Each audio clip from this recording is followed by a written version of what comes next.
So just as we were just talking about screenings, so now couples that know that they may have that risk of passing along these genetic disorders to their children, they have this screening called Tay-Sachs disease. And this one hits home to me because I had my best friend who lived in Texas. She got pregnant. She had a Tay-Sachs gene that ran in her family. So she got genetically tested to find out whether her child was going to be born with Tay-Sachs disease.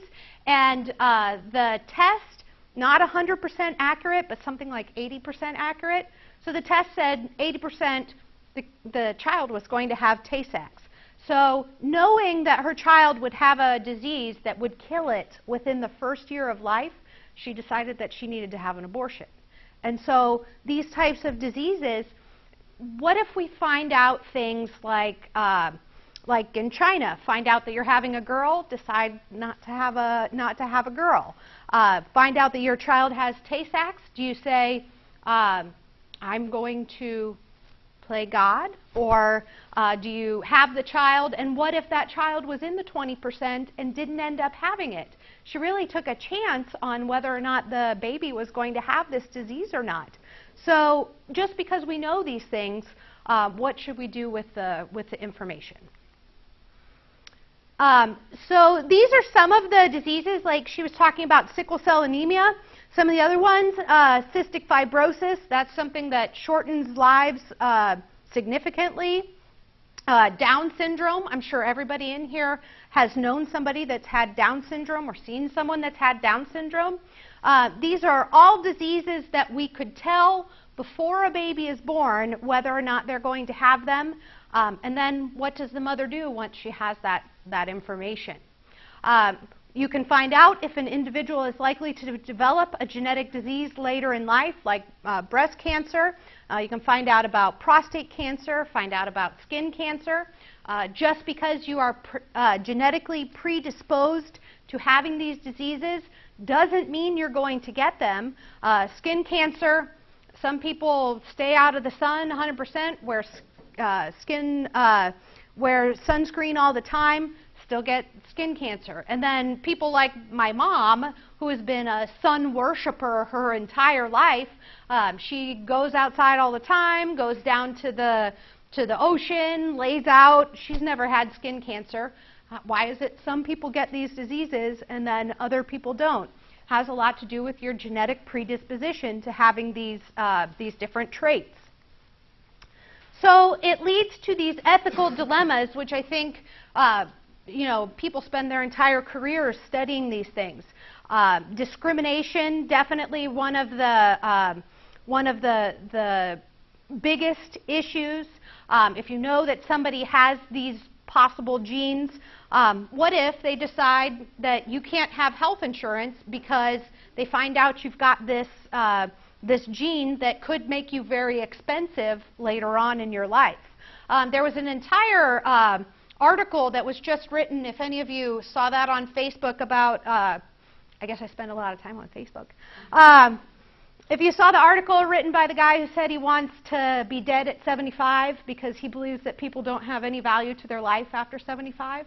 And he was saying that nobody should live past 75 because you're not very smart anymore, you cost too much money, you don't have a good quality of life.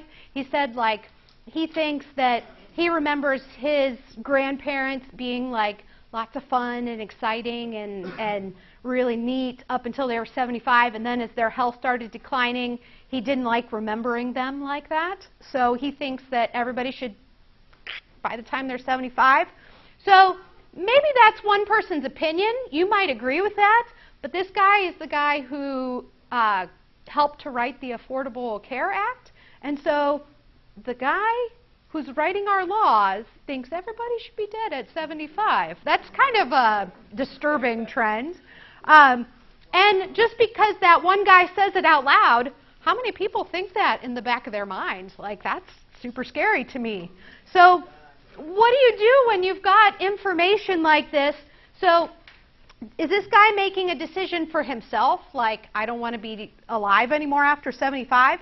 Or is he making decisions that affect all of us? Like, I would like to live past 75. I don't know about any of you guys, but I'm hoping to be alive past 75.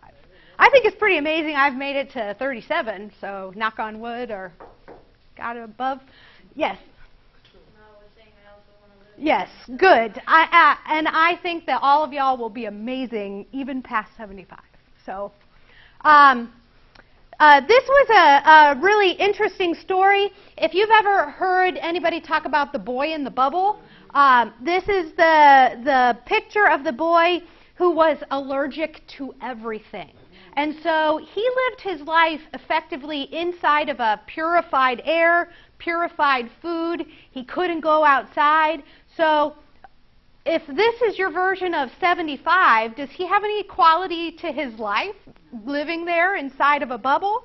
So we could debate that all day long. Like, is he too expensive to keep alive? Or is he not worth it because he can't go out and, like, run through the flowers? Or it's really, really interesting.